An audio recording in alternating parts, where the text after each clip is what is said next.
Muy buenas tardes.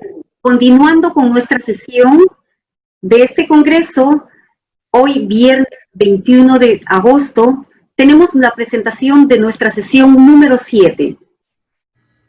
La conferencia sobre Félix Grande y su elogio de la libertad será presentada por Nicolás Toscano Liria. El profesor Toscano es coordinador del programa de posgrado de español y profesor en la Universidad de St. John's. Es miembro de la Academia Norteamericana de la Lengua Española, miembro corresponsal de la Real Academia Española y redactor del Anuario Medieval. Nicolás Toscano obtuvo su doctorado en la Universidad de Massachusetts. Es miembro de la Academia y ha trabajado y colaborado desde su área de expertise en literatura medieval, el Siglo de Oro, en España y América del Norte. Sus primeros escritos y transcripciones de manuscritos medievales, editor de la publicación Anuario Medieval, una revista científica en la cual él es una autoría en paleografía.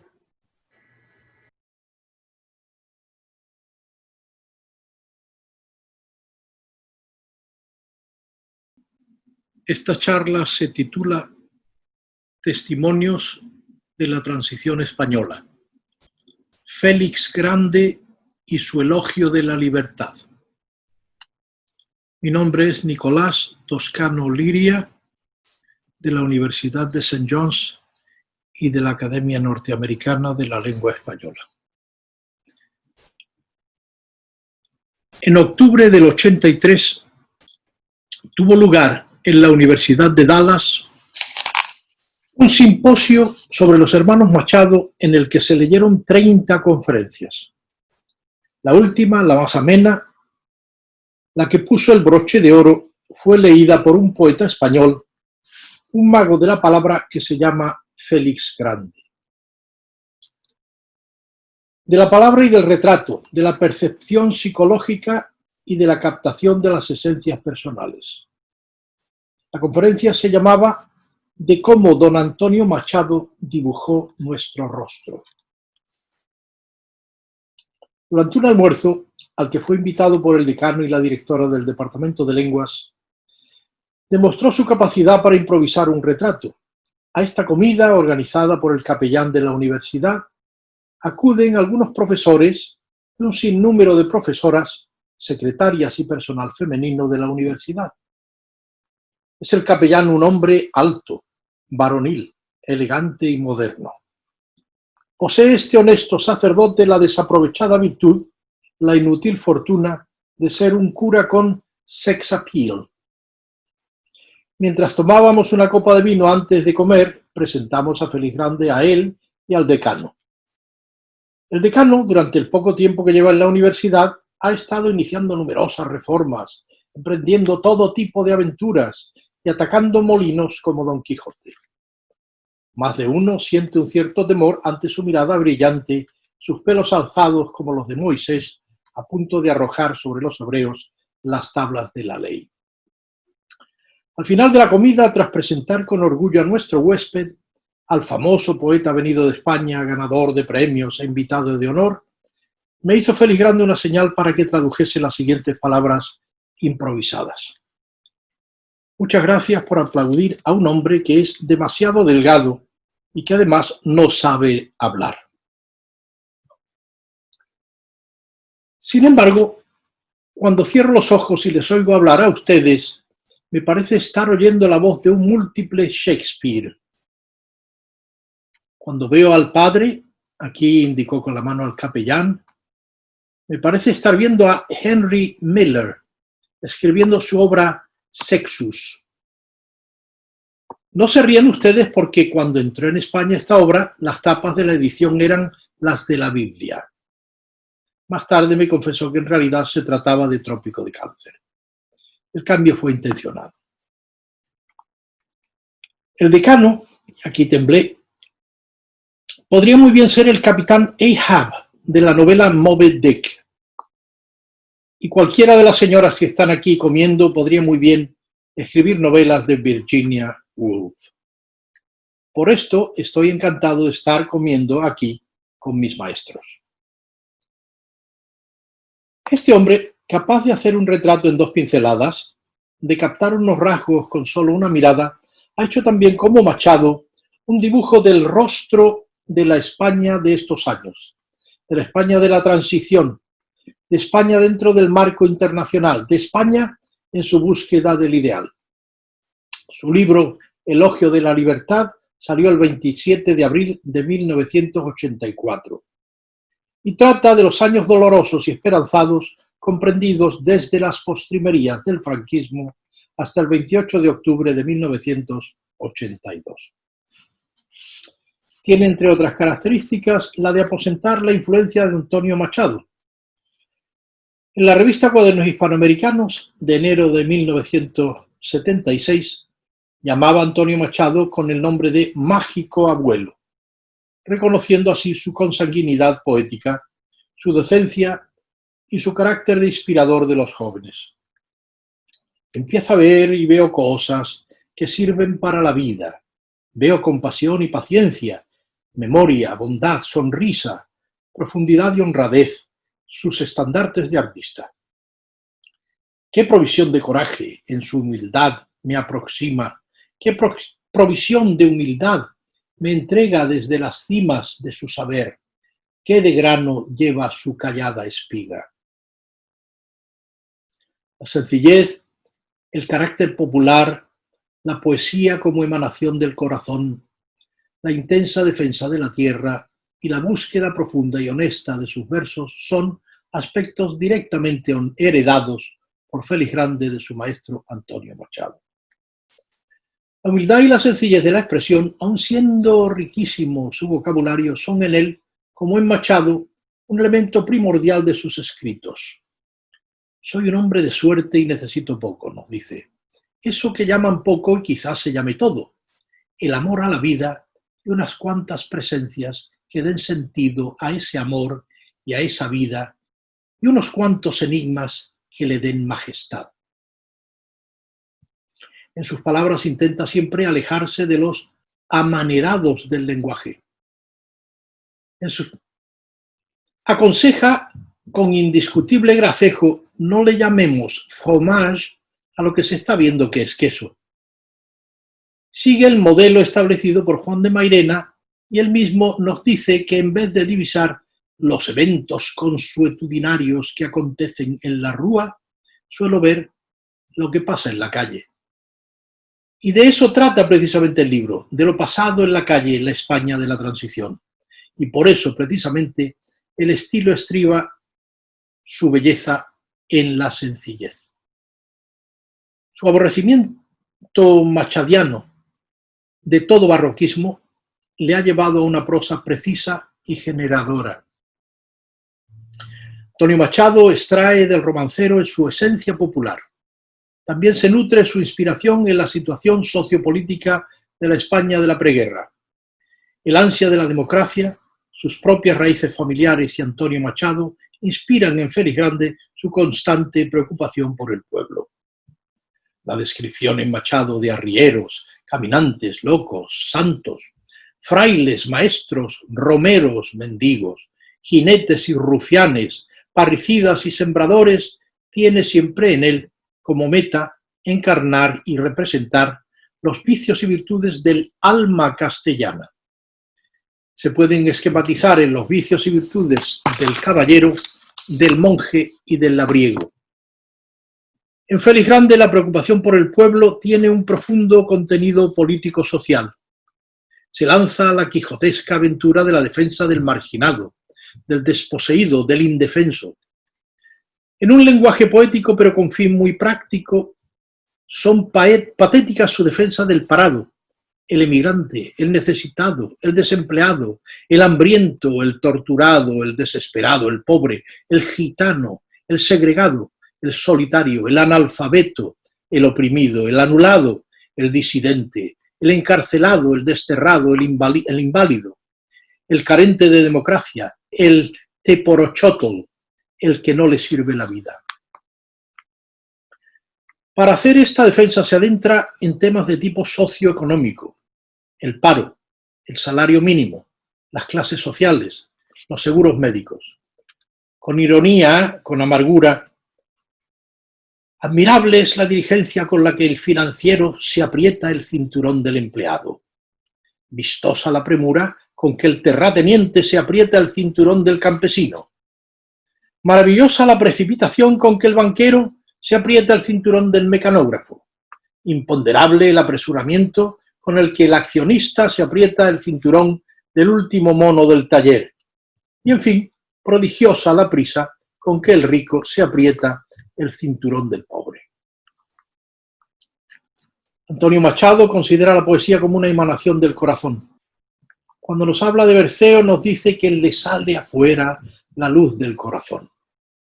Y en un prólogo a Soledades, escrito en 1917, decía que el elemento poético es una honda palpitación del espíritu, lo que pone el alma, si es que algo pone, o lo que dice, si es que algo dice, con voz propia en respuesta al contacto del mundo. En el mismo prólogo nos habla de vislumbrar las ideas cordiales. Félix Grande está embebido de esta idea. Un médico amigo mío, al que presté el libro que nos ocupa, me contestó al preguntarle qué le parecía a Félix Grande. Un hombre muy tierno, me contestó. Por eso no habla de reconciliación, de concordia, perdón, por eso nos habla de reconciliación, de concordia frente a la discordia, de solidaridad frente al egoísmo, de justicia, frente al paro y al hambre, de democracia, todo el libro, frente a los totalitarismos. Por eso grita de horror ante la tortura y las violencias y se enternece ante un abrazo de paz de un judío y de un palestino. Estoy emocionado, nos dice. Ya lo ves. Es como si de pronto mi corazón se hubiera llenado, siquiera por unos instantes, de toda la poesía del mundo. Tras la dedicatoria, el libro está precedido de 2 páginas independientes que se titula, significativamente, Una historia de amor. Comienza. Estoy enamorado de ella. Pienso en ella y me siento feliz. Es muy joven y muy hermosa, pero la quiero tanto que sé muy bien que cuando haya envejecido la amaré aún más que hoy. Después de insistir con ternura en todos los clichés del enamoramiento, descubrimos en la última línea que nos está hablando de la nueva constitución que ha traído a España la democracia. Y así llego a mi casa y me encierro en mi cuarto y pienso en ella, dichoso como un chico, feliz como lo que soy, un hombre enamorado, un hombre comprometido con su amor, dispuesto a defenderlo, dispuesto a defenderla porque juro que es cierto que la amo. Es mi constitución y yo la amo. Estas palabras parecen querer conjurar, como muchas otras del libro, los peligros de un retroceso, la amenaza de un paso atrás, la debilidad de un sistema democrático aún inseguro. En Campos de Castilla se concreta en Machado la búsqueda de la esencia del alma castellana, típica de los autores de la generación del 98. La defensa de las virtudes castellanas queda identificada con la tierra donde fructificar. Sus vicios, expuestos en personajes como Don Guido, reflejo de una aristocracia inútil. Félix Grande, perteneciente a una generación posterior, ha aprendido la lección de Machado. Rechaza la España inferior, que ora y bosteza y embiste, y rechaza el mito del enfrentamiento de las 2 Españas. Busca ese mañana abierto al infinito de Machado, esa España del cincel y de la maza. Emprende la defensa de la tierra criticando la política del Partido Comunista francés, que para evitar la entrada de España en el mercado común, propagó la frase «no importemos miseria». Emprende la defensa de la tierra votando sí a la nueva Constitución democrática, criticando las declaraciones de Alexander Haig ante el fracasado golpe de Estado de Tejero. Emprende la defensa de la tierra al aconsejar la solidaridad de los españoles dentro del nuevo esquema político de las autonomías. En sus páginas tituladas Con ácidos extranjeros, ridiculiza un mal muy extendido por España, el desdén del español por lo español. Pero donde explota su indignación contra las críticas a Castilla es al hablar de las autonomías. La acusación de imperialismo que se hacía a Castilla en el 98 se renueva hoy en boca de algunos españoles que intentan así explicar el fenómeno de las autonomías en la España del posfranquismo. Su poema La persistencia del imperio es una elaboración directamente basada en el poema A orillas del Duero, de Campos de Castilla. Son aquellos versos que dicen: Castilla miserable, ayer dominadora, envuelta en sus harapos desprecia cuanto ignora. Basta con una lectura para darse cuenta de esta relación. Esa lectura es de absoluta necesidad. La persistencia del imperio. Cruzando por Castilla con amigos del alma, vemos viejas aldeas de 20 o 30 casas, en cuyas pobres piedras de paciencia el abandono y la miseria callan. Gritan en otras partes de la confusa España esotéricas deudas y acusaciones raras contra el imperio castellano, ahito de soledad y de desesperanza. Imperio, deberían respetar las palabras, respetar las personas que de forma callada emigran de sus casas y sus muertos, o entre sus muertos sufren y trabajan.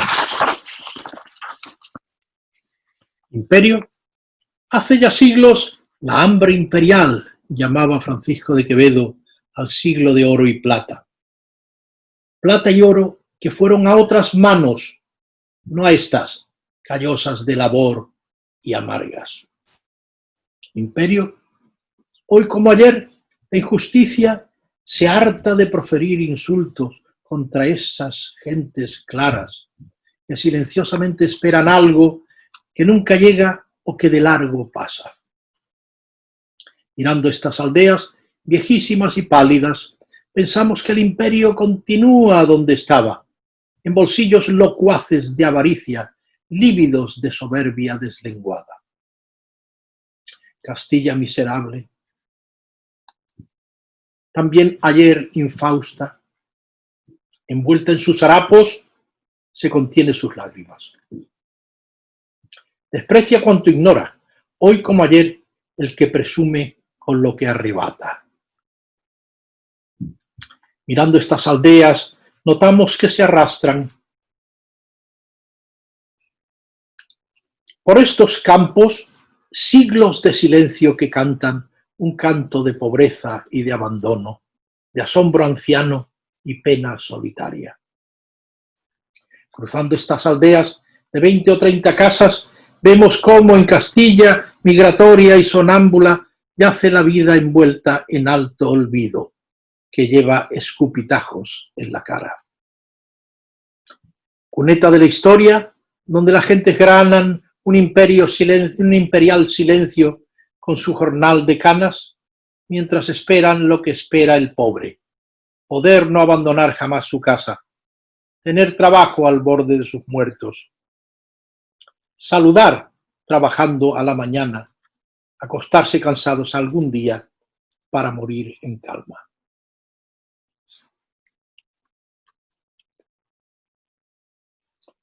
El libro se encuentra compilado en dos masas que llevan por título Telegrama Español y Telegrama Internacional.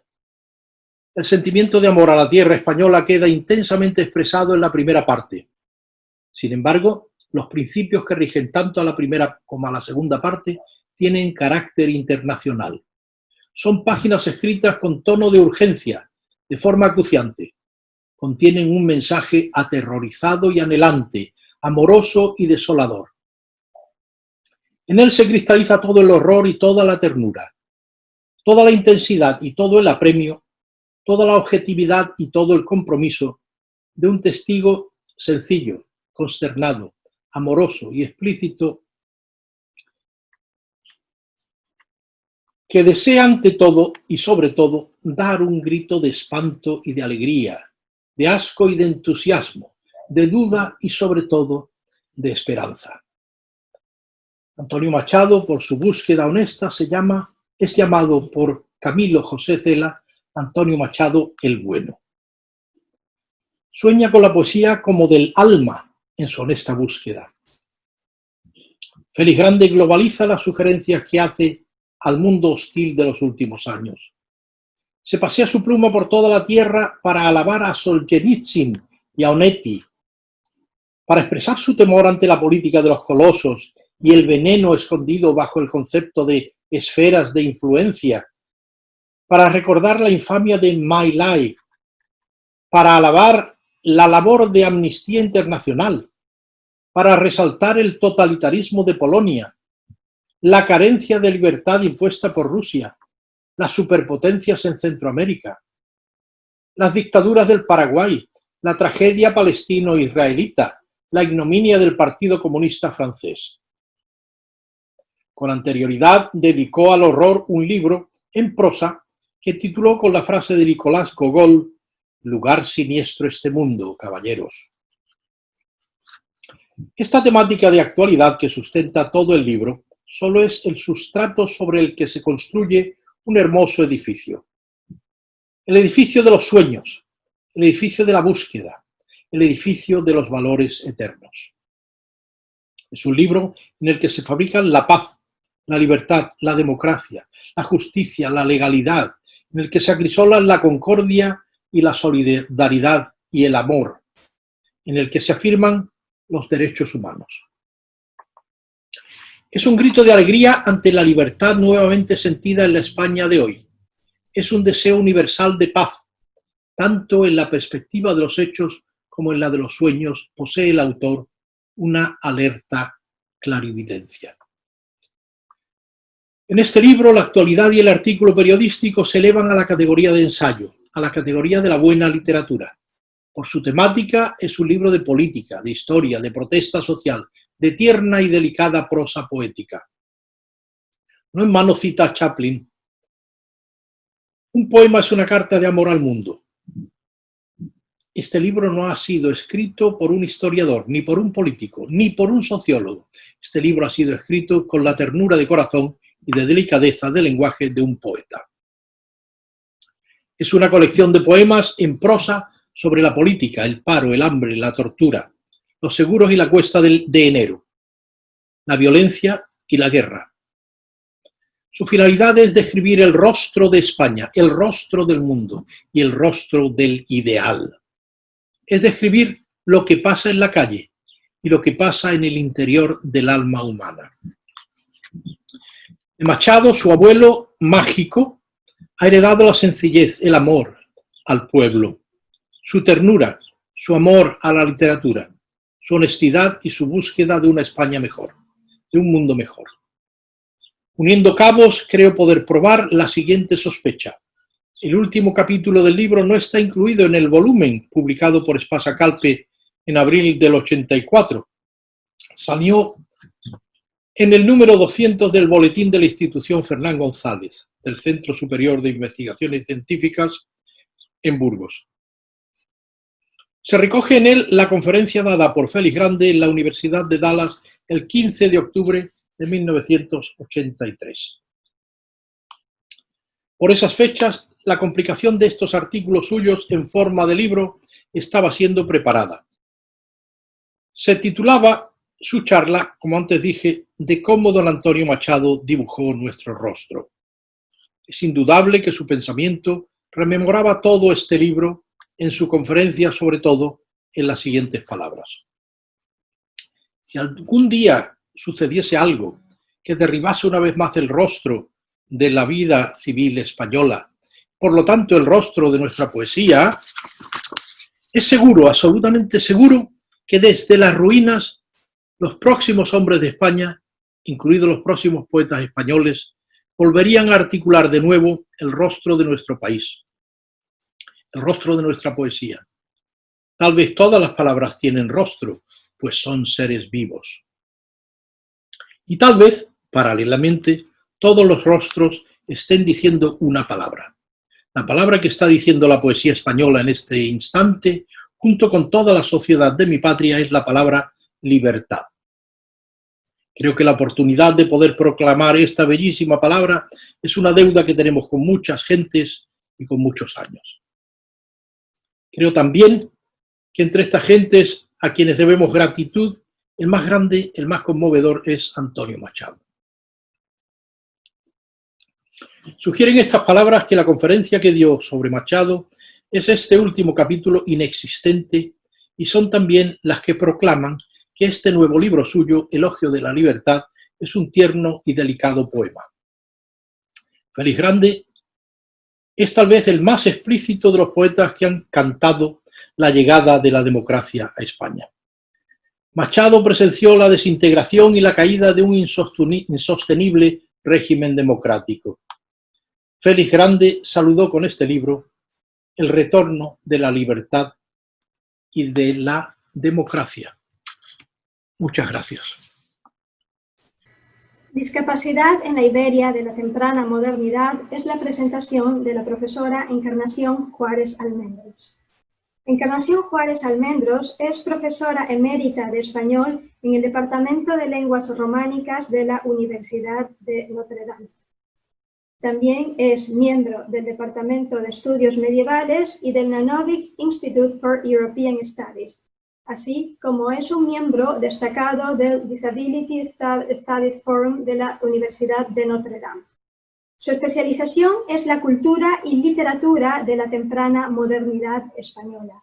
Sus intereses investigativos incluyen los trabajos de Quevedo y Cervantes, la prosa autobiográfica y picaresca, la escritura femenina, para nombrar Teresa de Cartagena, Teresa de Ávila, Catalina de Erauso, el ropaje cultural y estudios sobre la discapacidad. La profesora Juárez Almendros ha publicado Italia en la vida y obra de Quevedo, El cuerpo vestido y la construcción de la identidad en las narrativas autobiográficas del siglo oro y Prostitutes, Duenas and Saints, Women and Disability in Early Modern Spain. Ella ha editado la sesión especial de Disability Studies in the Hispanic World del Arizona Journal of Hispanic Cultural Studies. Sus artículos han aparecido en Cervantes, MLA, Bulletin of the Comediantes, La Perinola, Bulletin of Hispanic Studies y Revista Canadiense. Ha sido miembro del MLA Committee on Disability Issues in the Profession and MLA Executive Committee Division on Disability Studies. Y hoy, como ya lo dije, nos va a hablar de la discapacidad en la Iberia de la temprana modernidad.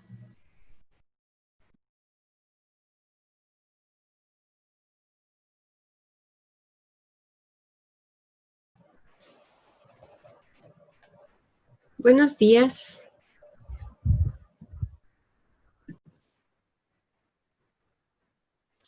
Buenos días, soy Encarnación Juárez Almendros de la Universidad de Notre Dame y voy a leer mi comunicación titulada La discapacidad en la temprana modernidad en la península ibérica. La discapacidad es un concepto inestable que cambia de acuerdo con las circunstancias históricas. Si a ello se le añade la falta de documentación de un grupo heterogéneo de personas con diversas dolencias y desperfectos, se puede entender la dificultad para reconocer el fenómeno en la temprana modernidad. Algunos investigadores e historiadores han negado que la discapacidad existiera como categoría antes de la Edad Moderna. También afirman que el discapacitado sería indistinguible de la inmensa población de pobres y que no existiría el fenómeno de la exclusión social asociado a la diferencia corporal. Sin embargo, los indicios históricos indican la presencia de la discapacidad en la época preindustrial, entendida como una compleja combinación de afecciones corporales y respuestas sociales. Especialistas de diversos campos han propuesto varios paradigmas para explicar la conceptualización de la discapacidad a través del tiempo. Las definiciones más establecidas son los modelos religiosos y médicos. El paradigma médico asume que ciertas condiciones somáticas producen un deterioro de funciones físicas o sociales y como consecuencia la intervención de la comunidad debe consistir mayormente en la cura y rehabilitación, así como en programas de asistencia.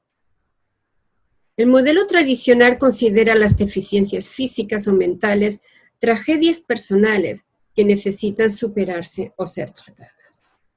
De forma similar al modelo médico, las aproximaciones religiosas y la práctica de caridad medieval imaginan la discapacidad como ocurrencias personales que necesitan ser curadas por medio de milagros o por el perdón de los pecados.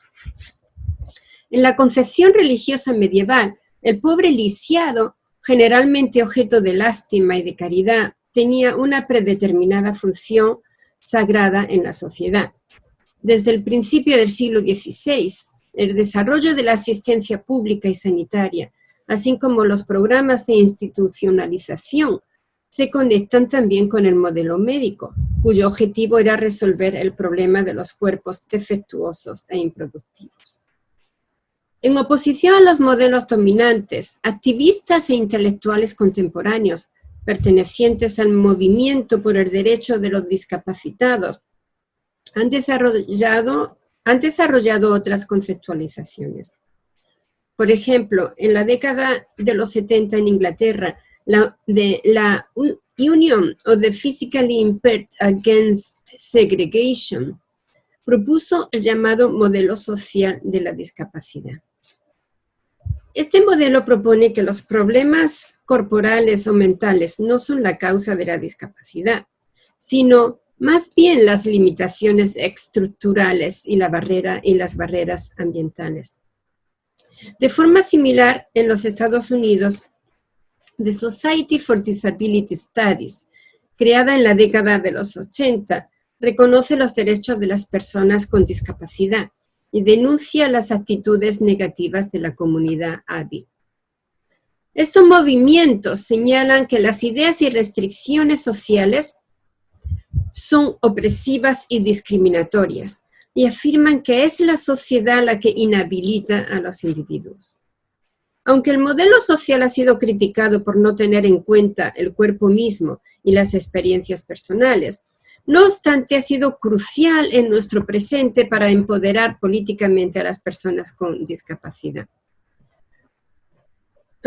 Como resultado de estos movimientos, influyentes organismos y leyes en el mundo occidental han incluido el factor de la discriminación en sus definiciones de la discapacidad. En la temprana modernidad de la península ibérica, el fenómeno se conceptualiza de acuerdo con los paradigmas médicos y religiosos vigentes. Sin embargo, cuando se aplican los modelos contemporáneos, se observa que ciertas condiciones mentales, físicas y sensoriales, así como los impedimentos y actitudes de la comunidad, eran también componentes que contribuían a crear la discapacidad. Aunque hay que interpretar estos factores en su contexto histórico y cultural, el denominador común es que los individuos con discrepancias somáticas generaban juicios sociales, estigmas y discriminación. A partir del siglo XVI, la diferencia corporal ha sido el objeto de inspección, diagnosis, medición, rehabilitación y regulación. Es decir, se le ha aplicado técnicas similares a las estrategias biopolíticas características de la edad moderna que apunta Foucault.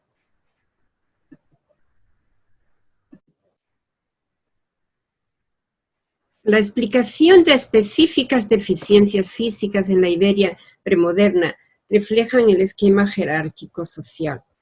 Las personas pertenecientes a los más altos estratos sociales disfrutaban del apoyo económico y familiar, mientras que los grupos desventajados, tales como los pobres, las mujeres libres, los niños abandonados y los viejos, eran frecuentemente juzgados y excluidos. Por ejemplo, durante la Edad Media en España, los leprosos fueron comúnmente considerados disolutos y aliados a los judíos, despojados de sus posesiones económicas y encerrados en los hospitales de San Lorenzo. Desde finales del siglo XV hasta avanzados el siglo XVII, la epidemia de sífilis afectó a todos los estratos de población. Sin embargo, las mujeres que vivían fuera de las normas, como las prostitutas, fueron específicamente acusadas de producir y propagar la enfermedad. Existía una gran desconfianza de las mujeres menopáusicas pobres, denunciadas frecuentemente de dedicarse a actividades lujuriosas y diabólicas. De hecho, muchas de las víctimas de la caza de brujas a finales del siglo XV en Europa fueron viejas indigentes. Ciertas condiciones neurológicas y mentales se explicaban como resultado de la influencia diabólica. Como consecuencia, muchas mujeres visionarias fueron a menudo condenadas a la hoguera. Todos estos ejemplos muestran que el rechazo social, la estigmatización y los juicios morales en relación con ciertas enfermedades y deformidades afectaban especialmente a algunos grupos sociales. Aunque muchas de las dolencias y reacciones de la comunidad fueron específicas del periodo, estas ocurrencias demuestran también una persistente intolerancia hacia la diferencia que llega hasta nuestro presente. La discapacidad en la temprana modernidad puede ser indirectamente documentada a través de muchas fuentes, tales como las representaciones visuales y literarias, los testimonios personales, los discursos médicos y legales y los registros hospitalarios. Los escritos literarios no son documentos históricos per se, sin embargo, definitivamente reflejan reacciones personales y sociales, así como diversas interpretaciones de condiciones físicas y mentales. Las creaciones artísticas contribuyen a los diversos discursos que construyen la discapacidad en particulares periodos y situaciones. De hecho, la figura del discapacitado es omnipresente en literatura.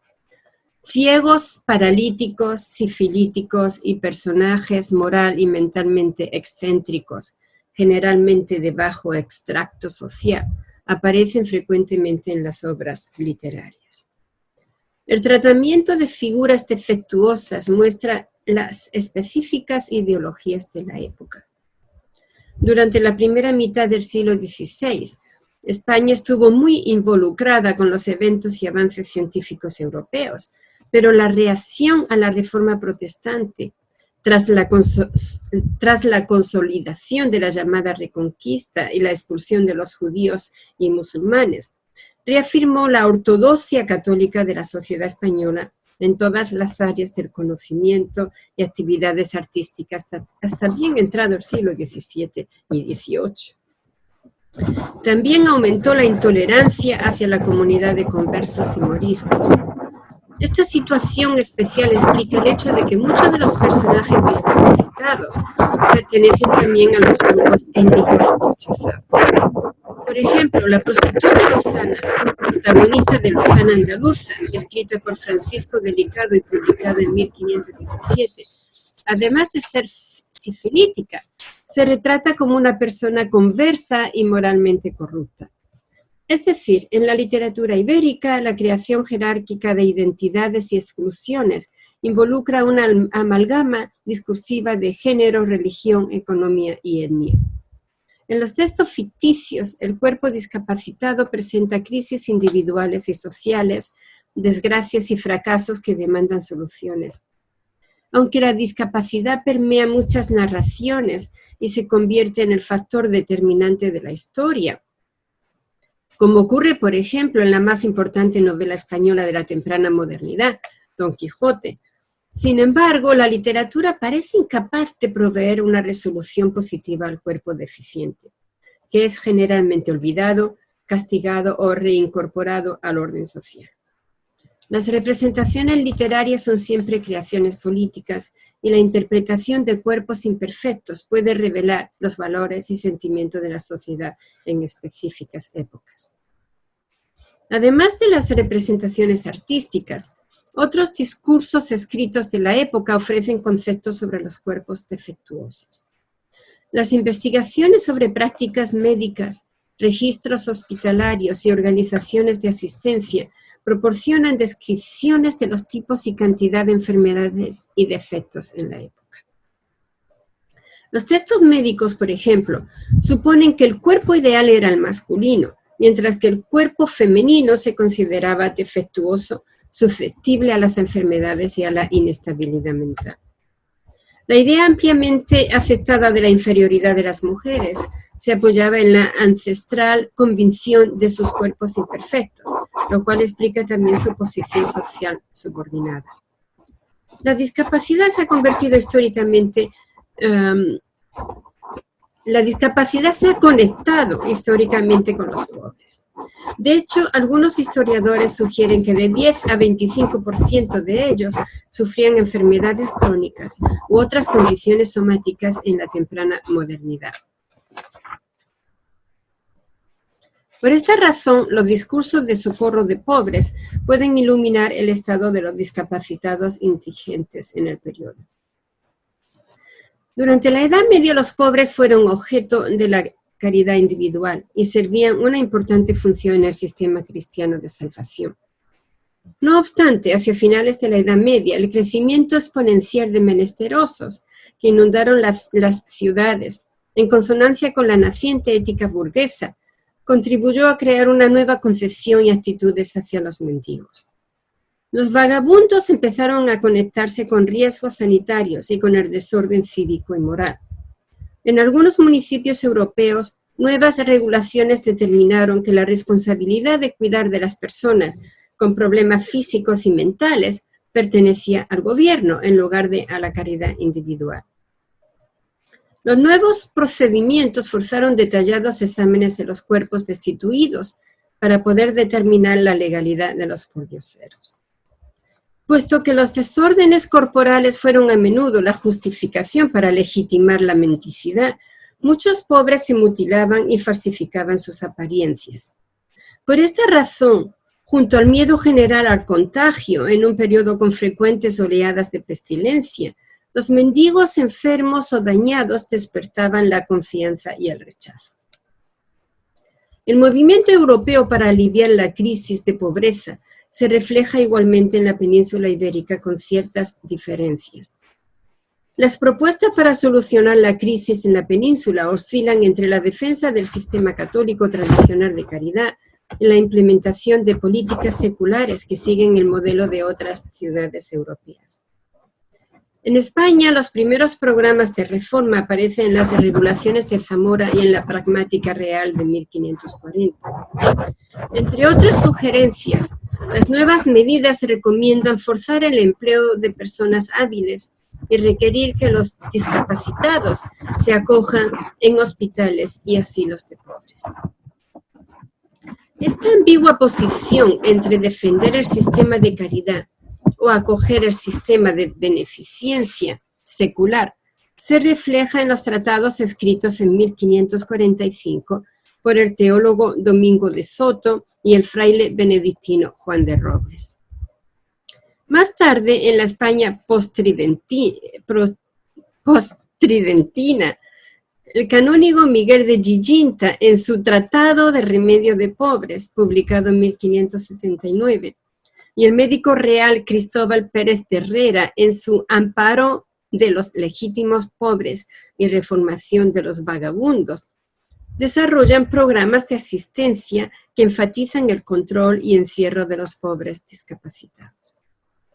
Ambos pensadores se sitúan en una posición intermedia, pues apoyan la intervención de la Iglesia, pero también sugieren la creación de casas de merced y casas de trabajo para refugiar a los indigentes inválidos tras un examen físico. Giginta y Pérez de Herrera proponen el uso de modernas técnicas de control, de disciplina y de vigilancia. Sus planteamientos consideran que, puesto que los pobres impedidos no podían integrarse en la población activa, podían legalmente mantener la posición tradicional de mendigos, propiamente autorizados y marcados. Según estos escritores, los inválidos se consideran un grupo inútil en la incipiente burguesía que enfatiza el trabajo. En resumen, los discursos españoles del socorro de pobres delinean una imagen flexible entre la concepción medieval de los discapacitados como objetos de compasión y la idea precapitalista secular de entender los cuerpos como sujetos controlables y como herramientas del trabajo y producción. Aunque estos diversos discursos nos ofrecen asomos sobre cómo se entendía la discapacidad premoderna, la ausencia de datos fehacientes desde el punto de vista de los sufrientes queda obvia. Se conservan escasos testimonios personales aislados que denuncian las respuestas sociales adversas y las ansiedades internas que provocaban ciertas condiciones somáticas.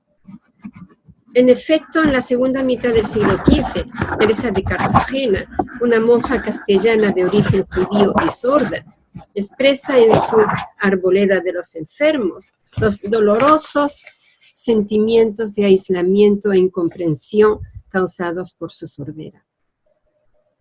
En su autobiografía, Cartagena constata la típica actitud medieval de aceptar con paciencia una condición física decidida por Dios, pero también denuncia la abyección social que sufre como consecuencia de su estado.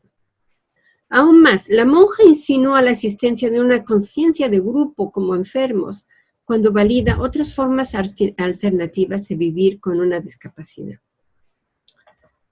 Casi un siglo más tarde, la monja mística Teresa de Ávila, nacida en 1515 y muerta en 1582, que posiblemente sufría un desorden neurológico identificado en nuestro presente como epilepsia estática, refleja en su autobiografía El libro de la vida las dificultades de vivir con un cuerpo peculiar. En su libro, Teresa de Ávila habla de sus frecuentes problemas físicos en relación con gracias místicas, involuntarios éxtasis, visiones beatíficas o demoníacas, así como el oír voces y mensajes proféticos. En un periodo en el que la experiencia de tener epilepsia y visiones eran ocurrencias estigmatizadas, pues se sospechaba la intervención del demonio en el débil cuerpo femenino, Teresa de Ávila defiende con éxito su condición mental y física en contra de las aceptadas explicaciones. En consecuencia, la variada documentación directa e indirecta indica que aunque las desviaciones corporales se interpretaban de acuerdo con la ideología del tiempo, generalmente según los modelos médicos y religiosos, también evidencian que a partir del siglo XVI empiezan a surgir un concepto de la discapacidad comparable al que tenemos en nuestro presente. Las nuevas medidas profilácticas, las técnicas disciplinarias y la categorización de grupos reflejan la desigualdad de visión de los cuerpos. Con la excepción de los individuos económicamente independientes, los cuerpos discapacitados fueron objeto de examen, regulación, aislamiento y evaluación. Los escasos testimonios constatan también la discriminación hacia la diferencia. Todos estos factores demuestran que lo que llamamos discapacidad en nuestro presente existía también en el pasado. Y muchas gracias por escucharme. Que tengan un buen día. Nuestra siguiente ponencia trata sobre el Nica Mopúa, Nuevo Tesoro Guadalupano, Investigación y Arte. La conferencia está dirigida por Ramón Abajo. Él es un investigador independiente, presidente de Belleron Page, Caligrafía, Studio and Illuminated Manuscritos. Ramón Abajo es diseñador ejecutivo de software y trabajó como profesor en aula durante casi 20 años. Ha trabajado en 2 líneas de educación bilingüe, tanto en España como en los Estados Unidos. De todos los niveles, primaria, secundaria, ha ganado muchos premios y reconocimientos como el Maestro del Año en 1990 en el Distrito Escolar Unificado de Sand en California. Trabajó como coordinador de tecnología de la escuela secundaria y desempeñó un papel clave en New Media Academy, junto con la Fuerza Laboral de Los Ángeles. Es un artista y un espíritu libre que se encuentra al placer y la satisfacción de la creación. Las necesidades educativas lo han llevado a impulsar nuevos proyectos investigativos. Es un orador frecuente de conferencias educativas. Así también debemos decir que es un experto en tecnología y sus proyectos se han presentado en Puerto Rico, en California, en España, y sus aportes investigativos en diseño siguen siendo completamente contemporáneos.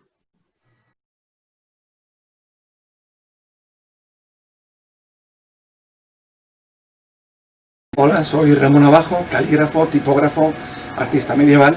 Estamos aquí en nuestro estudio de caligrafía e iluminación aquí en Manhattan, en el corazón de Manhattan, en Nueva York, y voy a tener el gusto de compartir con vosotros un trabajo que estamos haciendo, la importancia histórica que tiene el estudio científico que se lleva a cabo. Este trabajo es el Nican Mopouwa, que en náhuatl quiere decir aquí se cuenta o aquí se narra. Los 4 bifolios lo vamos a estudiar con detenimiento, vamos a analizar las marcas de agua, los corindones, los puntizones, las tintas, etcétera, etcétera, para aportar a través de la ciencia lo que es una datación en qué año está hecho.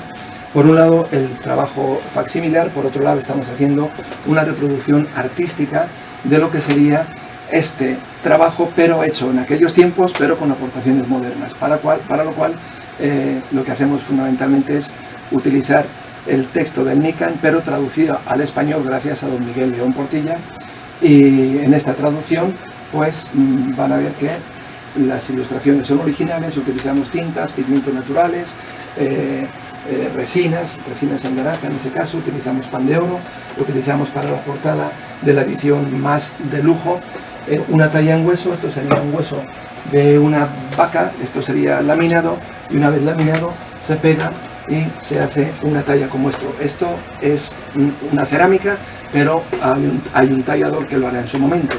Esto trabajamos con pergamino, esto es un trabajo que hicimos de un bestiario, esta es mi caligrafía, hecho sobre pergamino de piel natural de oveja en este caso. Trabajamos con oro bruñido, trabajamos con pigmentos naturales como la cochinilla de México, y esto sería una representación de la primera página, del primer folio de la interpretación artística. Aquí se narra, aquí se pone en orden. Trabajamos con papiro, trabajamos con papel artesanal, con papel diamate y con pergamino, y aquí tenemos ya listo el papel diamate para otra de las versiones que vamos a hacer. Entonces, bienvenidos al estudio, bienvenidos a esta presentación. El título es el Nican Mopouwa, Nuevo Tesoro Guadalupano, investigación y arte. Nican Mopouwa quiere decir, en la lengua nahuatl, aquí se narra, aquí se dice, aquí se cuenta. Se llama de esta manera en honor, con referencia a las 2 primeras palabras. El Nican Mopouwa es el texto fundacional para el culto a la Virgen Guadalupana.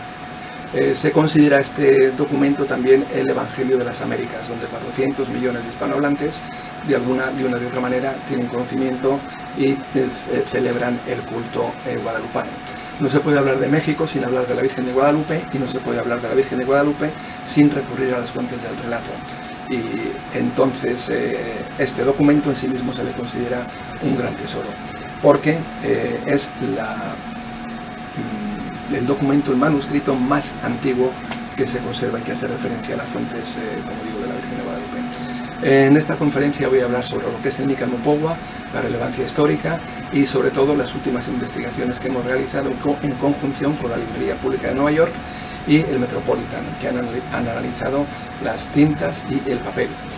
Finalmente, Juan va a hablar cómo se hace una reproducción facsimilar de gran calidad, y luego cómo vamos a hacer en este trabajo de este documento tan importante una interpretación original sobre este texto, pero que va a ser no en náhuatl, sino en español, con el texto de don Miguel León Portilla.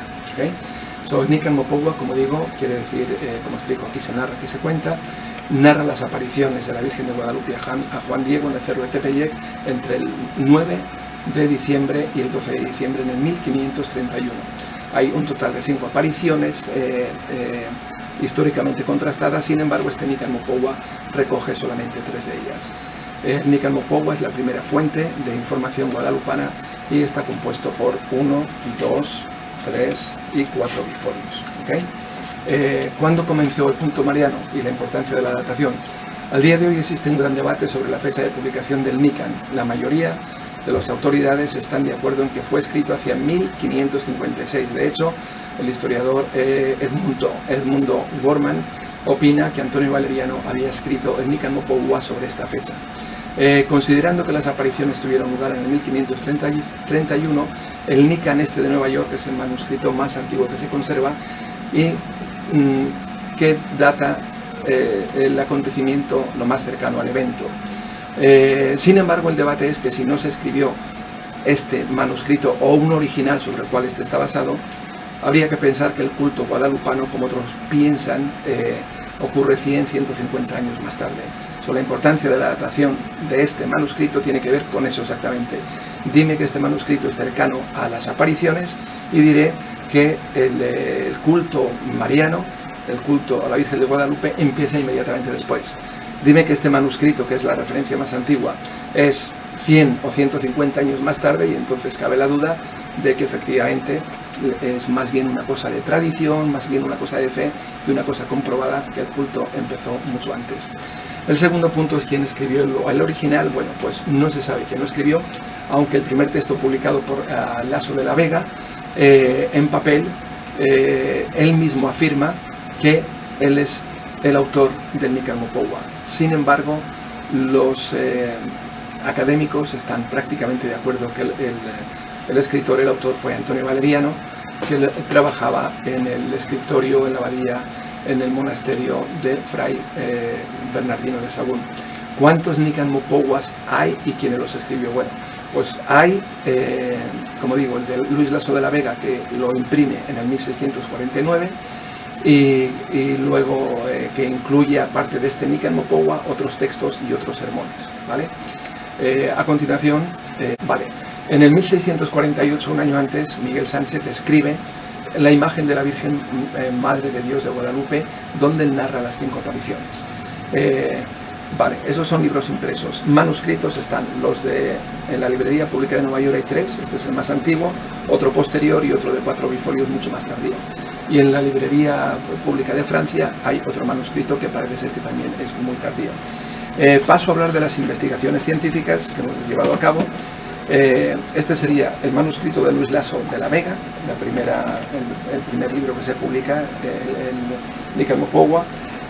Esto sería el interior del libro. ¿Por qué lo enseño? Porque en la guía de estudio que acompaña nuestro trabajo, donde participan más de 30 autoridades del mundo académico, esta guía de estudio viene obviamente escrita, tipografiada, y hemos hecho una tipografía que es idéntica a la del libro este de Luis Laso de la Vega. ¿Por qué? Para rendir culto y honor al autor.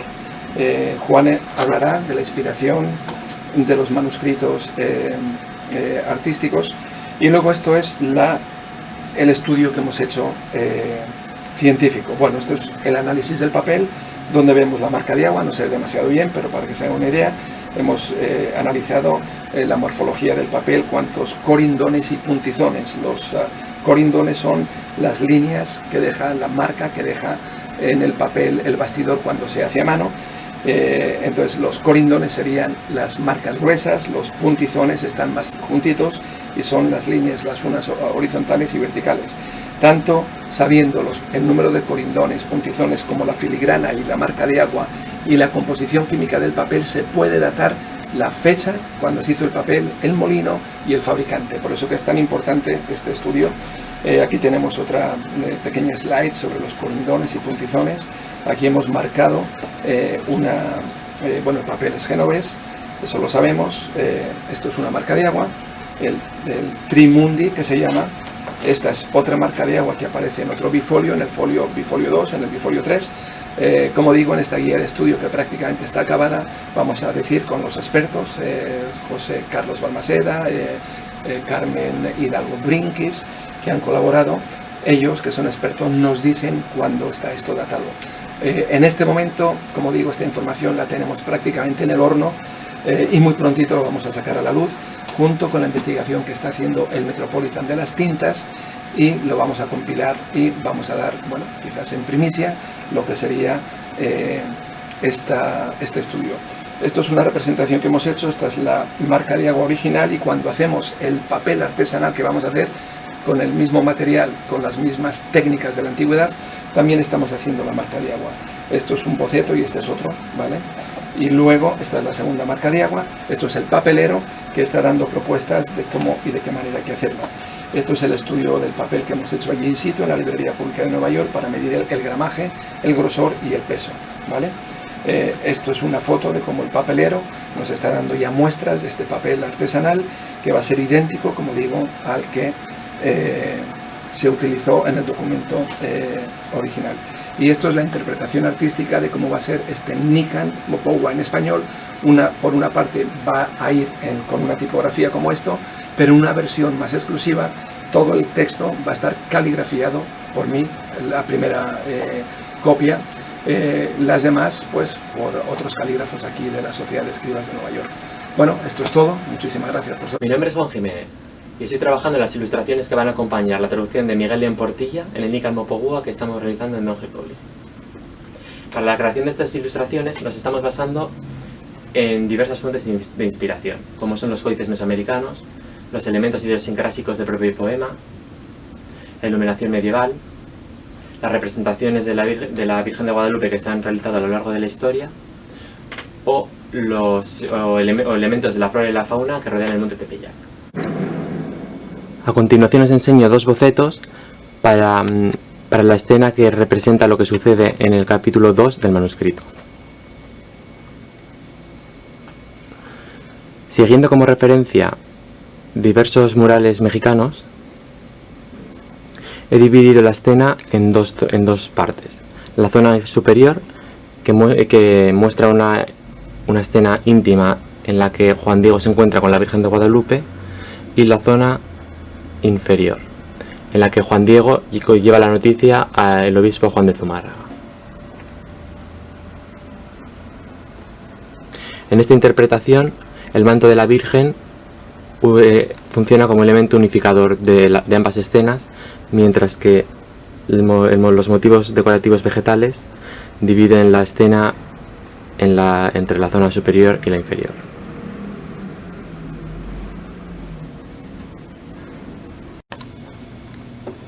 Estos son algunos de los dibujos y bocetos que vamos a incorporar en la edición del Nican Mopowa que estamos trabajando.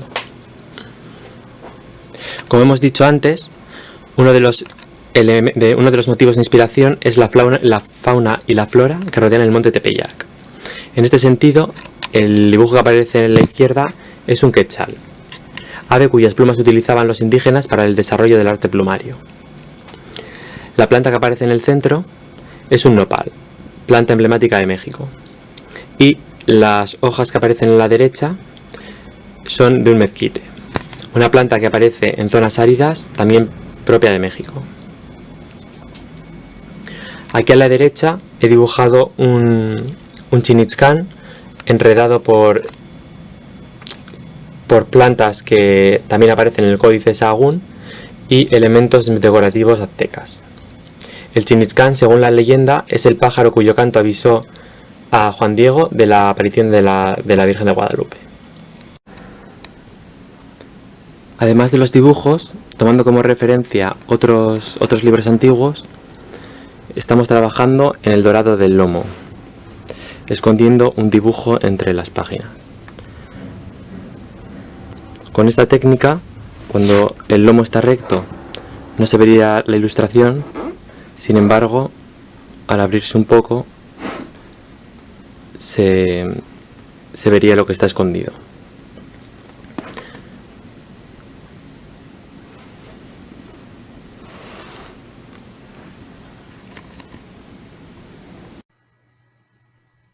¿Tener una chaqueta o ser un chaquetero? Es una pregunta interesante, pero también es el tema de la presentación de José Sarsi Amade.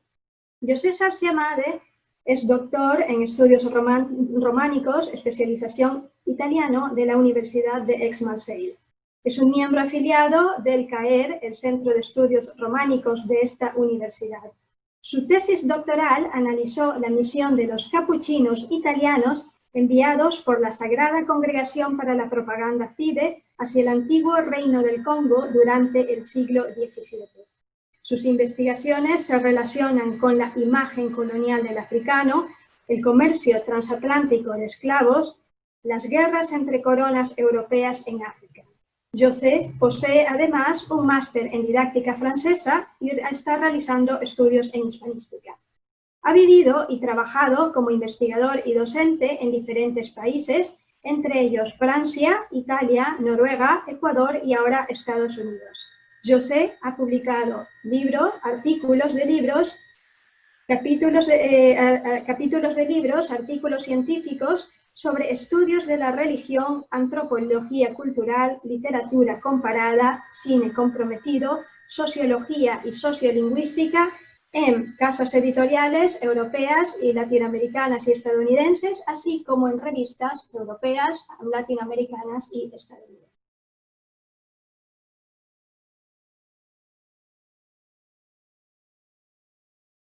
Buenos días a todas y a todos. Algunas lecturas del pasado pueden iluminar y dar lugar a reflexiones a fortiori cuando la sociedad parece pasar por periodos turbios marcados por las convulsiones mundiales. Ese es el caso de una lectura de la obra de Georges Dumézil, la cual se inspira en las antiguas jerarquías sociales de la India. En 1941, en su ensayo sobre la concepción indoeuropea de la sociedad y sobre los orígenes de Roma, él establece la teoría de una división tripartita de las sociedades europeas como el elemento histórico recurrente desde la antigüedad. Esta división se articula alrededor de los oradores, los que rezan, los veladores, los que combaten, y los laboradores, los que trabajan. Hay que añadir que Dumézil identifica la última categoría, los laboradores, como el tercer estado compuesto esencialmente por plebeyos. Hoy se diría por los obreros, los campesinos y los pequeños burgueses, es decir, el conjunto de sin nobilitas. Si nos atenemos al modelo de nuestras castas indianas, vemos que es la casta de los comerciantes que hoy dicta el curso del mundo y sobre todo los grandes comerciantes, los que desde la Revolución Francesa han derrocado este orden tripartito y desde entonces han establecido un permanente golpe contra el Estado de Derecho. El teatro de la zarzuela, que yo tuve la ocasión de descubrir el año pasado en el curso del profesor Nicolás Toscano de la Universidad de St. John en Nueva York, me condujo a detenerme sobre algo que pudiera parecer a los primeros accesos un detalle, pero que está lleno al contrario de importancias. Es decir, el vestir a través de las épocas, la representación del vestir a través de las épocas es un detalle contundente que está presente en las dos obras que analizaré en esta ponencia. Son representaciones que abarcan un periodo que va del antiguo régimen hasta más allá de la Guerra Civil Española. El tema del vestido nos deja una ocasión para ocuparnos de personajes que llevan no solo un mensaje, sino también un traje. Tanto ayer como hoy, si bien la sociedad se ha mantenido en un estado de quiebra relativa, el traje ha sido siempre un material interpretativo suplementario que resiste al pasar del tiempo. En nuestro caso y en nuestro contexto, es decir, el contexto de las dos obras, tenemos respectivamente el traje versus el afrancesamiento y el traje versus la americanización. Para demostrarlo, escogí dos obras herencia del género de la zarzuela, cuyo contenido analizo a continuación. En el Barberillo de Lavapiés, la acción se remonta a 1770 bajo el reino de Carlos III en un Madrid agitado por un contexto insurreccional en respuesta a los episodios conocidos como Motín de Esquilache de 1766. En efecto, vientos de revolución soplan en todas partes de Europa. En España, esto se manifiesta por el rechazo de la reforma promulgada por el marqués de Leopoldo de Gregorio, un italiano noble próximo al rey y al origen de Esquilache, en Calabria. La reforma se refería al uso de trajes reglamentarios. Se quería poner fin a la delincuencia erradicando la ropa y las capas demasiado largas y los llamados sombreros de chambergo a favor de rodingot, capangó y tricornio, es decir, los sombreros de 3 picos, que para que el atavío ya no sea un pretexto para esconder armas ahí. Esta ley, que parecía ser sinvergüenza para las hondonadas, especialmente las de los lavapiés, y la violencia estalló entre poder real e insurgentes. Sin embargo, no fue solo esto que levantó a la gente, sino sobre todo el aumento del precio del pan. También existían juegos de influencia, rumores de conspiraciones y conflictos de intereses variados en un contexto de expulsión de los jesuitas, de sospecha de guardabaloña, de traición. En resumen, en un periodo turbio de disputas internas entre marqueses, condes, duques, perteneciendo a aristocracia local o extranjera. Fue a partir de 1700, con la llegada de Philippe d'Orléans al trono español, que se produjo un cambio en las costumbres y en la moda a la corte de España. La indumentaria a la francesa estaba compuesta por 3 piezas: el justaucorps, es decir, la casaca, la veste, la chupa, y la culotte, el calzón, además de la ropa interior como la camisa, el calzoncillo y las medias. Los materiales de fabricación eran diferentes según la categoría social. La capa fue la prenda más utilizada como prenda de abrigo y era usado tanto por los ricos como por pobres. Para rematar el traje, los hombres usaban pelucas naturales de pelo de crin de caballo, sombre de 3 picos, corbatina anudada al cuello y zapatos cerrados con un poco de tacón, al igual que un pequeño espandín de uso obligatorio en la corte, colocada al lado derecho. La indumentaria, tejida con ricas sedas y color vivo, contrasta mucho con la sobriedad en el vestido típico de los austrias, con colores apagados y muy tristes. En el caso de las mujeres fue el estilo artístico del rococó que más influencia tuvo en los vestidos femeninos, siendo característico también tanto en Francia como en España la robe à la française. Era un vestido largo, igual de complicado de poner que la casaca y la basquinia, usando también sobre la cotilla y el tontillo. Lo que caracteriza este vestido son unos pliegues que salían del escote y llegaban hasta la cola del vestido, adornado también en mangas y en el peto. Las mujeres más exuberantes llevaban unos bonetillos más adornados con todo género de cosas, de plumas, de gasas, de cintas. En la obra son presentes majos y majas y los estudiantes, los cuales indumentarias son testimonio de aquella época. Lamparilla y Paloma son una pareja de pícaros extrovertidos, despabilados y ingeniosos, jactanciosos y temperamentales. En esta multitud abigarrada encontramos manolos y manolas orgullosos de su identidad ibérica, pero también pseudo-aristócratas con un andar bufonesco y decadente, petit maître francesa que mucha gente veía con malos ojos. Estos decadentes, con tal que disfrazados de traje, quizás son Don Juan de Peralta y Don Luis de Haro, los pretendientes de Marquesita.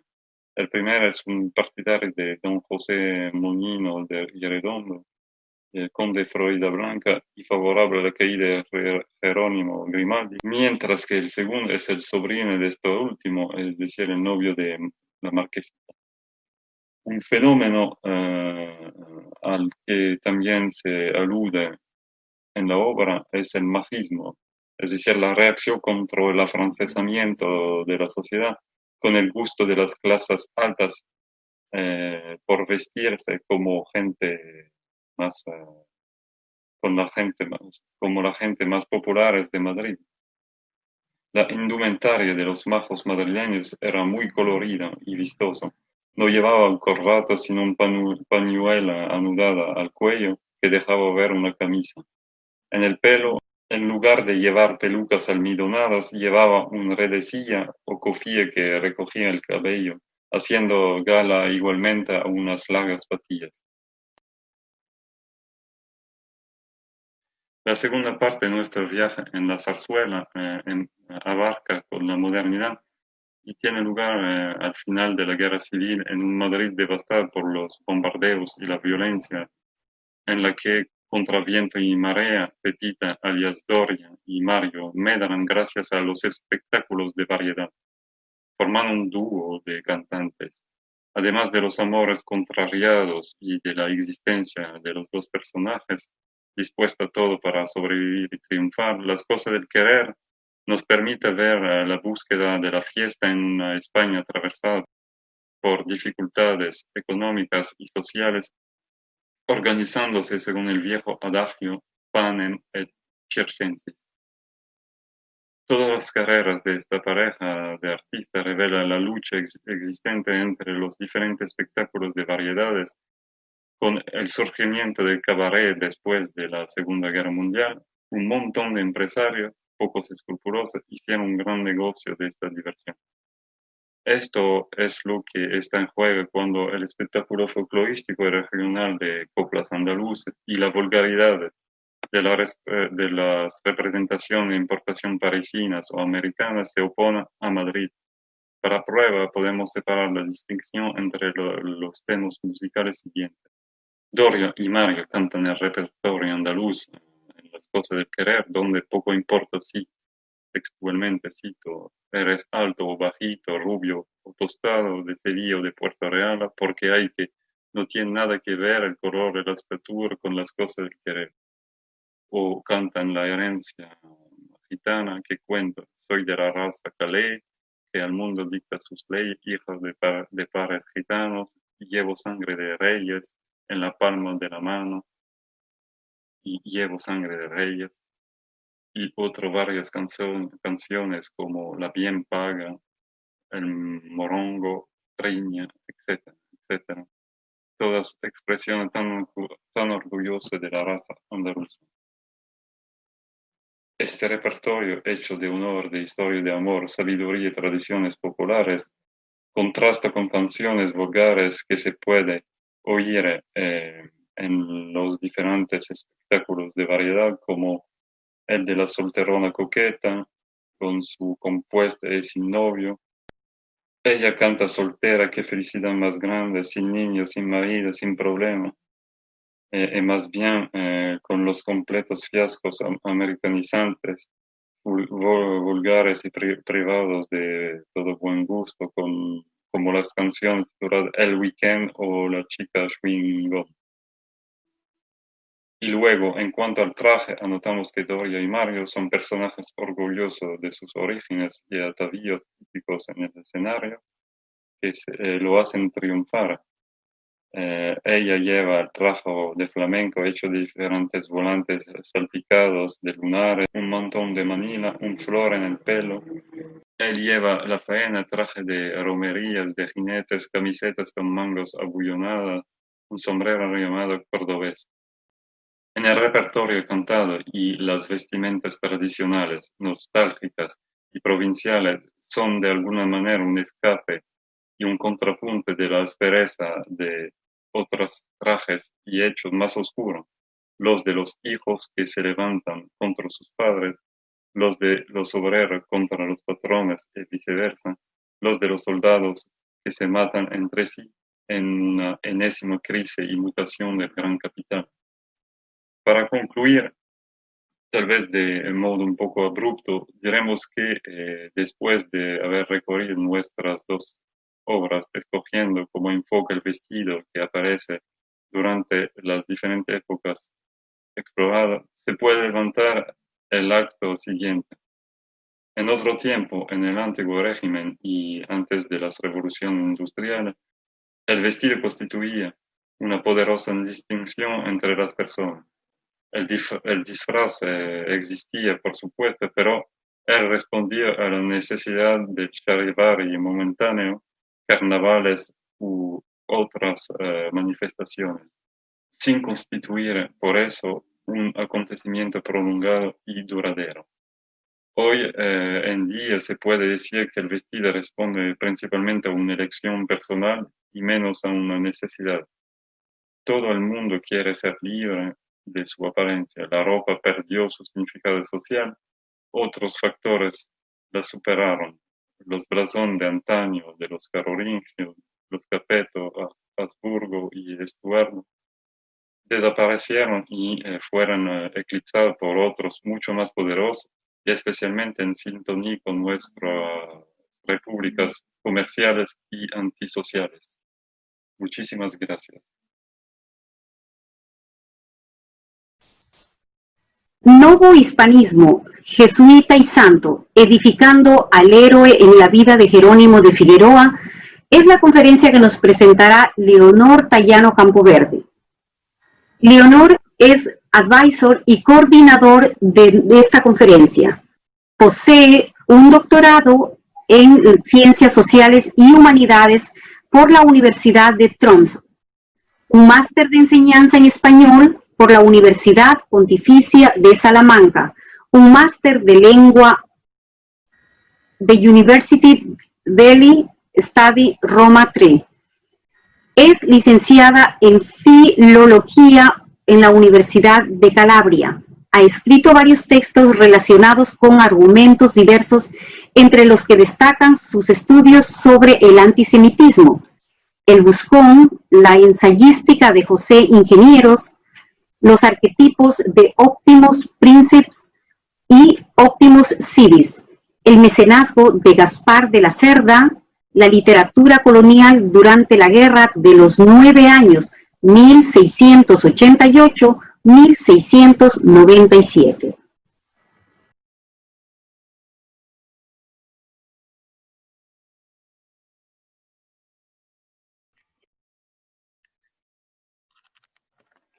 Hola a todos. Quisiera comenzar diciendo que es un honor para mí formar parte de este congreso, tanto como organizadora que como ponente. Hoy os voy a presentar un texto poco conocido, una hagiografía, que es la vida de Jerónimo de Figueroa, quien fue un sacerdote novohispano que trabajó como misionero en las misiones jesuitas del norte del territorio. La cita inicial, la cita que estáis leyendo en la pantalla, corresponde a un fragmento de la poco conocida vida de Jerónimo de Figueroa, escrita en 1689, cuyo autor es el jesuita Francisco de Florencia, la cual tuve la oportunidad de consultar por medio de su copia fotoestática en la Biblioteca Pública de Nueva York.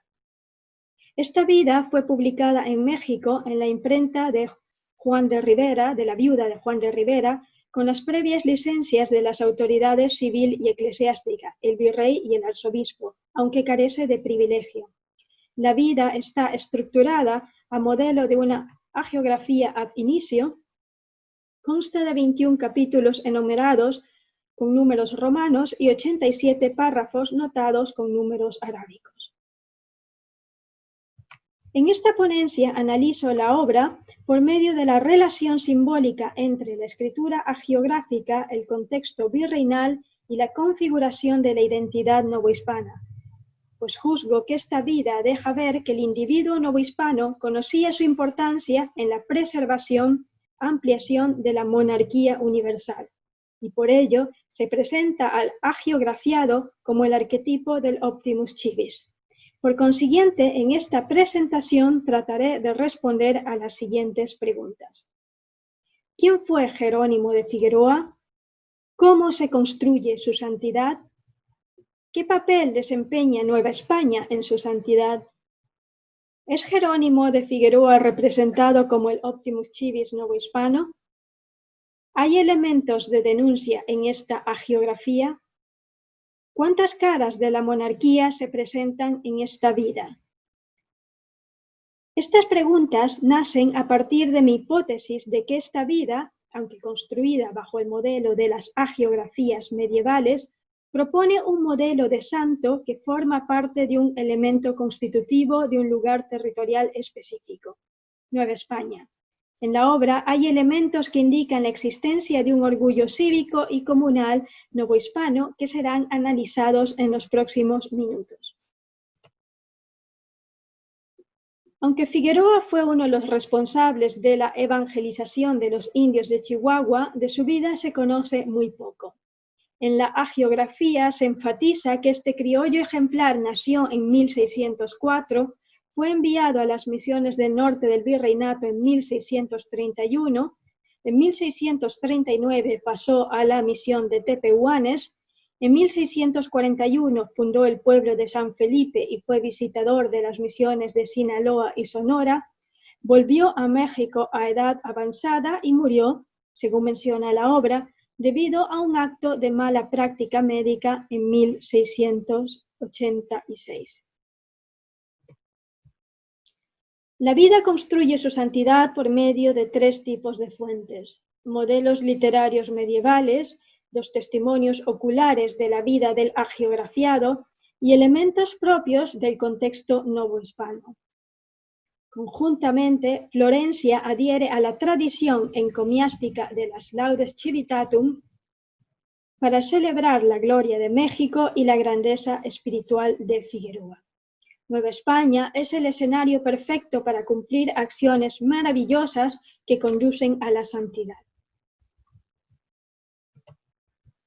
Francisco de Florencia promociona una identidad regional sin irse contra los principios del Imperio español, aunque sí critica que los criollos son marginados de las órdenes religiosas franciscanas y dominicanas y que solamente los jesuitas le permitieron entrar en su compañía. La vida por momentos se convierte en una suerte de tratado del súbdito perfecto de la monarquía hispánica, la cual es una fusión del filósofo, del beato y del misionero predicador. Jerónimo de Figueroa es el modelo ideal del perfecto cristiano y del perfecto español. En su reflejo, los fieles podrían descubrir los propios defectos y regular la propia conducta. Y Francisco de Florencia, lógicamente, es su historiador sagrado. Así, en la obra lo divino y lo profano se entrelazan constantemente para interpretar el contexto novohispano. El Sanctus Puer, que muestra su integridad, su aprendizaje adolescente en las principales ciencias humanas que lo preparan para, en la edad adulta, entender la ciencia de Dios y finalmente para morir en armonía con Dios, son presentadas como elementos iniciáticos para su desarrollo espiritual y ciudadano.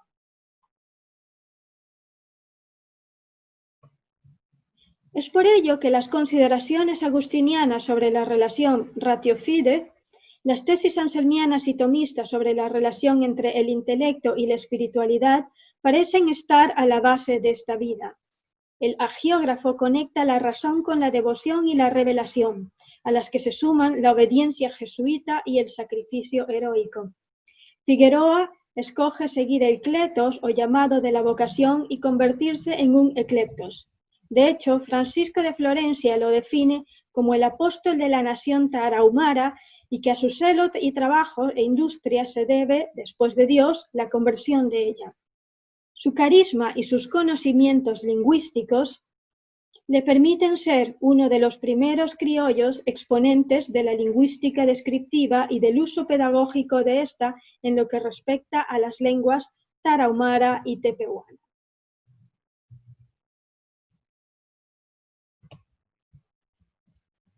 En la obra resalta también la diferencia entre su perfección y la imperfección de sus adversarios, sean estos enemigos terrenos o ultraterrenos. El autor despoja al hagiografiado de su imperfecta naturaleza humana y lo convierte en la encarnación de la santidad. Sus enemigos terrenos, indias atractivas, indios rebeldes o autoridades corruptas, y sus enemigos ultraterrenos, el propio Satanás o sus emisarios, demuestran que los esfuerzos de el maligno para debilitar la fe del santo y evitar que convirtiera a los indígenas y destruir su relación con Dios son constantes. Sin embargo, este Optimus Civis logra la conquista espiritual de los indios por medio del bautizo. Él tiene claramente este Este sacramento tiene claramente una connotación ontológica teológica que refleja la mentalidad canonista del hagiógrafo, es decir, de Florencia. En relación con lo anterior, entre sus enemigos terrenos destaca el gobernador de Nueva Vizcaya, quien probablemente es José García de Salcedo, pero su nombre no viene mencionado en la obra, con quien Figueroa tiene un desencuentro ético-moral, pues este aniquila cruelmente a un indio revoltoso después de haberle prometido el perdón. La vida denuncia que este funcionario real no hace un buen uso de la potestad que le confería la corona española. Su crueldad y falsedad deslustran al imperio, pues muestran a un funcionario sin conocimiento del derecho de gentes que lastima los intereses de la majestad regia. Con este tipo de denuncias, Francisco de Florencia abandona por unos instantes su papel de hagiógrafo y se convierte en un cronista que refleja la injusticia de las autoridades civiles que distorsionan la misión evangelizadora española. Conjuntamente, el contraste entre el gobernador y Jerónimo de Figueroa permite resaltar que el hagiografiado tenía las habilidades para ejercer su papel de evangelizador, pero que éstas fueron puestas en riesgo debido al abuso de las autoridades civiles.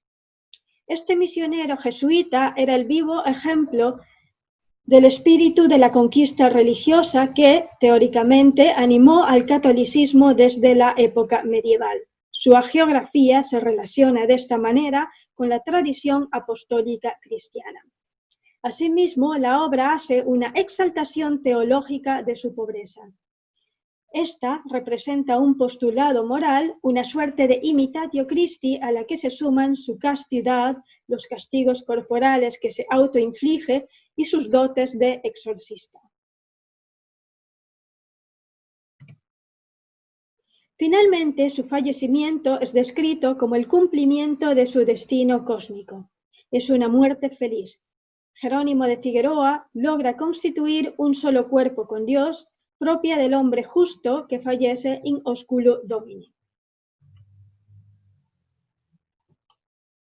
En suma, después de haber visto y después de haber analizado diferentes aspectos de la obra, se puede concluir que la vida admirable y la muerte dichosa del religioso padre Jerónimo de Figueroa, profeso de la Compañía de Jesús en la provincia de Nueva España, misionero de 40 años entre los indios Tauramara y Tepehuanes de la Sierra Madre y después rector del Colegio Máximo y prepósito de la Casa Profesa de México, es un texto importante dentro del corpus de hagiografías producidas en Nueva España durante el siglo XVII.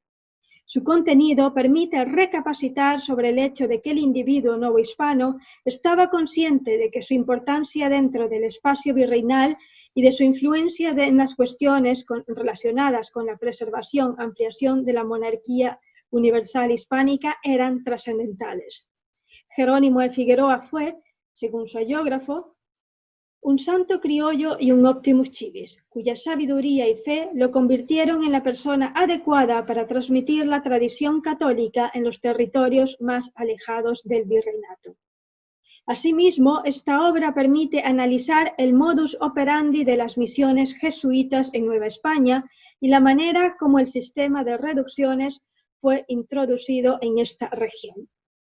El interés que el hagiógrafo puso en evidenciar la importancia de las lenguas indígenas para evangelizar a los indios, la promoción escrupulosa de la manera como el sacerdote distribuía la elemosina, las edificaciones de iglesias en las diferentes rancherías y el éxito de la evangelización dejan ver los mecanismos utilizados por los jesuitas para asentar raíces en estos territorios. Lógicamente, en este texto, estos hechos son presentados como parte de un plan divino que tuvo lugar gracias a la obra de este gran sacerdote criollo, cuya santidad se construyó en torno a su lugar de nacimiento, México, su infancia, su educación, su incorporación a la Compañía de Jesús y principalmente a sus virtudes, la castidad, la caridad, la oración, el sufrimiento, la contemplación, la tolerancia, la justicia, la prudencia y la templanza. En efecto, la vida nos muestra todo el recorrido espiritual de Jerónimo de Figueroa desde que fue un Sanctus Puer hasta que murió in osculo domine. Jerónimo de Figueroa formaba parte de los Miracula mexicanos. Su santidad constituía una prueba de la importancia de Nueva España en la conservación, propagación de los ideales del cristianismo y de la monarquía. Por consiguiente, Francisco de Florencia escribió una suerte de doctrina de fe en la cual se fusionaban la religión y la razón, dando espacio a una instancia metafísica que hace de Jerónimo de Figueroa un mediador entre lo divino y lo humano. Conjuntamente, el autor abandonó a veces su retórica hagiográfica y denunció las injusticias de las autoridades civiles que abusan de su poder. Estos individuos le sirvieron para demostrar que existían dos caras de la monarquía española: la benéfica, representada por este santo sacerdote criollo, y la déspota, representadas por funcionarios crueles como el gobernador. Adicionalmente, advertía que, si la obediencia de los súbditos indígenas no se fundaba en los motivos superiores a la fe, sino en el terror del castigo, era imposible que el Imperio español llevase a cabo su misión evangelizadora. Para el hagiógrafo, la monarquía española no era la causa del descontento indígena, sino que los jefes inferiores, quienes gobiernan las provincias y ciudades más remotas, cuya tiranía conduce a un extravío de la misión religiosa imperial ibérica, producen un gran descontento.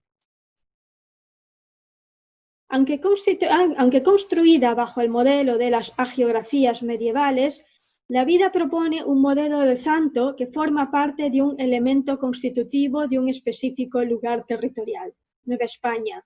En la obra hay elementos que indican la existencia de un orgullo cívico y comunal novohispano. La vida de Jerónimo Figueroa exalta las virtudes monásticas, las cualidades misioneras, las dotes de exorcistas y las dotes intelectuales de este sacerdote, proyectándolo en relación con el contexto histórico-social de la Nueva España del siglo XVII. De hecho, esta obra muestra la necesidad de una valoración del individuo novohispano para bienestar de la monarquía. Es una suerte de legitimación hagiográfica de su papel como propagador de la relación sacerdocio-imperio.